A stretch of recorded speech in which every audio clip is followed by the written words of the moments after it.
Hello! Today we're going to take a look at how I created this Sailboat Night Light. From beginning to end, you'll see each step of the creation and my thought process along the way. If you like what you see, I hope you'll consider liking and subscribing for more videos like this. Let's get to it.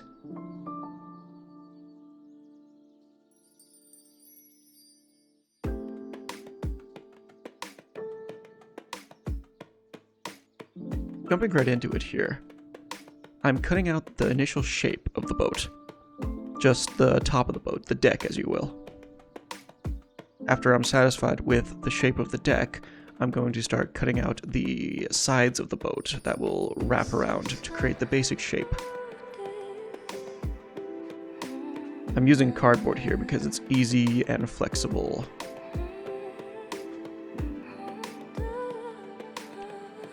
Now I'm attaching the side paneling to the boat itself. And you saw that I cut little grooves into the piece of wood. What I was finding is that the wood by itself was not flexible enough to just wrap around the side of the boat. What was happening is that it was snapping a little bit. So by cutting in those little grooves you see at the bottom there, it really helped to allow the wood to bend to conform to the shape of the boat. And now we have the boat covered in wood. Looks very woody. What I'm doing here is spraying down the surface with water, and that will allow the stain I'm using to move a little bit more. You get a couple of dark patches, light patches. It makes the wood look a little bit more realistic.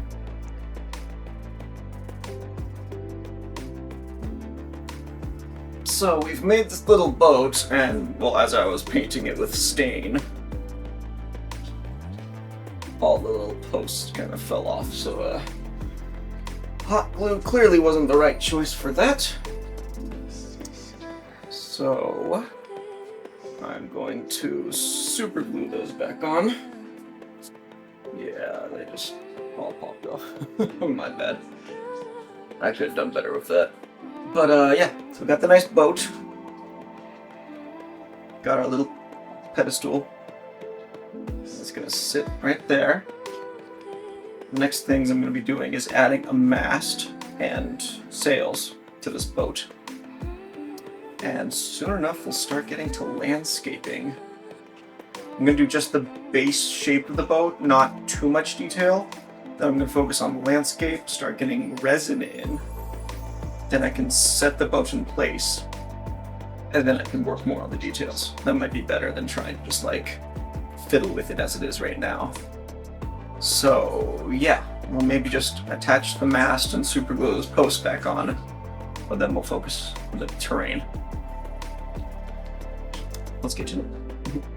So what I'm doing here is patching up the places where all those little posts fell off. I'm just reapplying some stain just to cover up the glue spots that were bald after they fell off. And from here I'm using super glue this time to actually stick them on. Throughout the course of this video, those things kept popping on and off, so I struggled with them a bit. Eventually, I got them all to stick, so that's all that matters, right? So we completed the mast, and we added two little horizontal posts that will hold the sails, one sail on each side.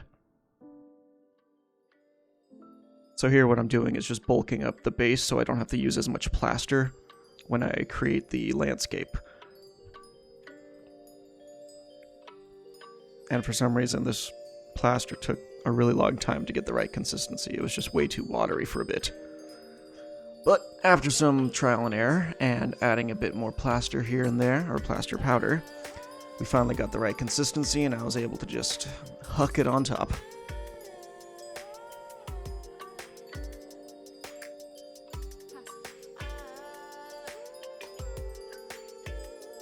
After I clean up the sides here, I stipple the top of the plaster, and as it dries, it holds on to that texture and makes it look more realistically like ground. I wanted to do a little check-in here, show you where we're at. So we have just finished doing at least the plaster layer of the terrain, and I think it's looking pretty good. So the reason why one end is built up really high is because this is going to be kind of the beach area. So I'm going to do a resin pour up to, here-ish, And the boat that we've been working on is gonna sit right in there. And hopefully it looks really cute. So what isn't coming up next now is putting on sand. But then I need to drill a hole down through the plaster, through the base, and a small hole through the boat as well. Because what I would like to do is attach a little LED to one of these masts as kind of the, like a lantern that's on the boat. And I think that would look really cool to have this kind of illuminated by this just a little LED. And I have some really tiny LEDs that should work. So the idea is I'm going to try and make the wire for the LED look like it's rope that's holding up the sails onto the masts. So it should look okay. But that's where we're at. Let's keep plugging forward. Here I'm starting to mix up some color for the sand, and I learned very quickly how you think about sand is not the actual color of sand.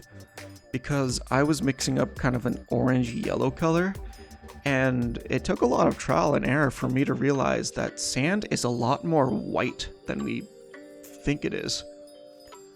So it looks very yellow right now, but I came back and, applied different colors and struggled with it for a bit.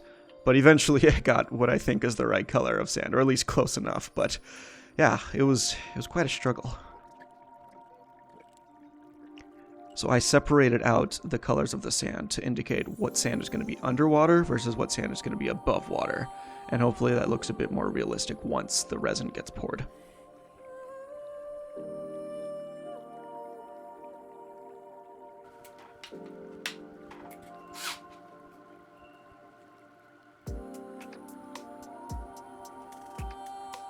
Once I've determined where I want the boat to sit, I took a small drill and drilled through the entire diorama.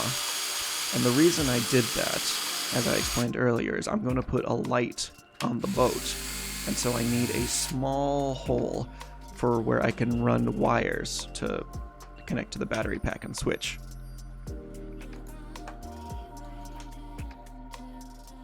So what I'm doing here is taking some green twine of both this light colored green and the dark colored green you see behind my hand there. And I am stiffening it up using super glue. And the reason I'm doing that is as I glue it down to the paper here to stand it up, you'll see that I had the idea that this stuff kind of looked like seaweed. And so what I did was cut a number of these little patches of seaweed and I glued them down straight up such that I could finagle the leaves of it a bit so it didn't look like string, so it looked more like a plant. Once I was done with that, I glued them in place in parts of the diorama that I knew were going to be underwater under the resin. This way it'll give it the effect that there is life under the water as opposed to just some desolate sandscape.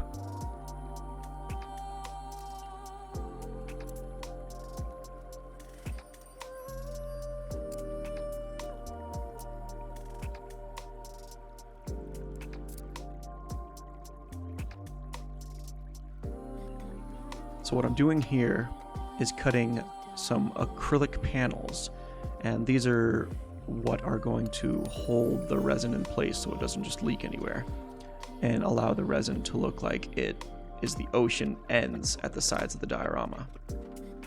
So after I've cut those panels, I then just use an absolute butt ton of hot glue on the sides of the diorama and press the panels into place such that I can get a nice, tight, waterproof seal that will allow me to pour the resin without worry that it's going to spill everywhere.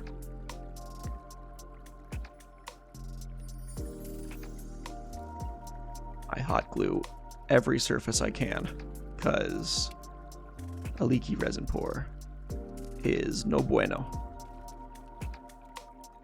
Now we're just doing a little bit of electrical work. I am soldering on some wire extensions onto the leads of the LED such that I can shove all of them through the base of the nightlight and have enough to work with on the other side. We're out here in my very messy garage. We're going to do the resin pour. I am using just resin, river pour. Granted, I don't think this is really deep enough to use river pour, but it is what I have. So we're going to go for it. 2 parts resin, 1 part hardener by weight. So I'm going to mix it up in here, transfer it to another container. I will start adding a little bit of color till I hit the color I want. I'm going for ocean, so tealish, greenish, bluish, aquamarine, that, color gamut. I'm just gonna go slow, 1 drop of color at a time. Because it's river pour, it's gonna take like 5 days to cure up, so I'm not worried about the working time. So I'm just gonna go slow, take it easy, and hopefully it goes well.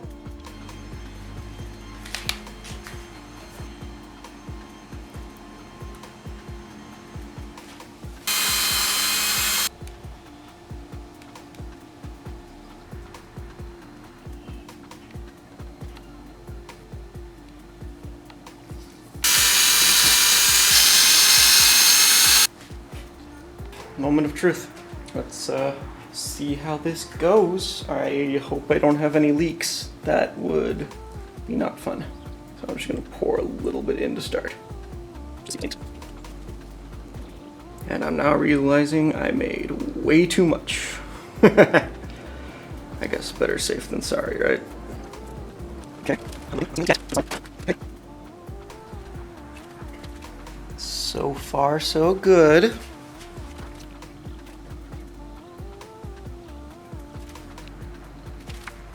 This is looking pretty good. A lot of people right now would normally pop the bubbles of their resin, but I'm gonna leave them. And the reason for that is because it depends on the application. In this context, I am making a scene that is the ocean. And I would expect in the ocean, there's a lot of turbulence. There's a lot of, moving water, crashing waves.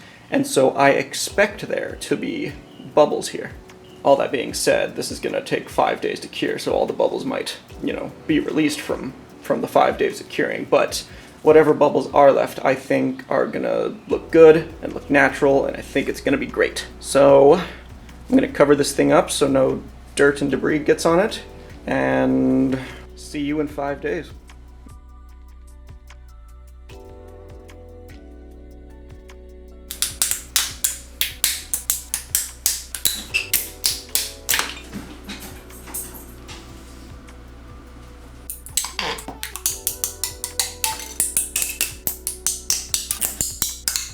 We got it out of the mold.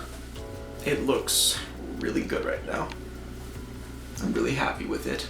But as we can see, there's a whole bunch of hot glue residue. And I could go through the process of painstakingly pick it all off. But what I think I'm gonna do is take it out to the garage on my table saw and just rip off just the thinnest amount from each side. And that will have a twofold effect. One is getting rid of the glue, but also getting rid of this kind of raised lip around the edge of the resin. So where it kind of stuck to the sides. What is that, the meniscus? Is that what that's called? Where it sticks to the side of the container and goes up a little bit. So I think that will be my best bet, is to just take off a tiny little sliver on each side. So let's go do that. You may notice and question why there's 2 blocks of wood that the nightlight is sitting upon. Well, when I ran the wires from the boat and LED down through the base of the nightlight, those wires are now sticking out the bottom, and so I couldn't sit it flat. I needed to raise it up so I'd have a flat surface to cut on. Now that I have these flat surfaces on the sides of the nightlight, I can sand it all the way up. I think I sanded it up to either 2,000 or 3,000 grit. And as you can see, it's still not perfectly clear at the end, I do spray it with a clear lacquer finish, and it does help the sides pop a lot more. What you're seeing now is a technique I figured out on how to make a realistic looking wake of the boat. And surprisingly enough, it doesn't use resin, it doesn't use anything clever or a special type of material, it's just hot glue. So I lay a bead of hot glue down and then I just stipple the top of it with a popsicle stick. And that introduces aeration, which then gives it that white looking appearance. And it just so happens to really look like waves. Once we were done with that, I added in the battery pack, and we're done. Let's take a look at the final shots.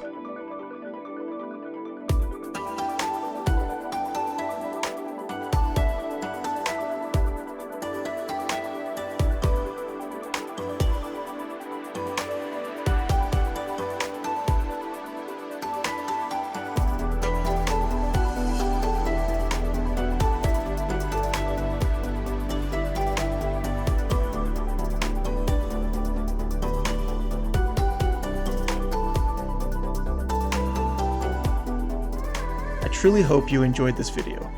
If you'd like to see more, remember to like, subscribe, and leave me a comment to let me know your thoughts. I'd love to hear from you. Until next time, much love to you all.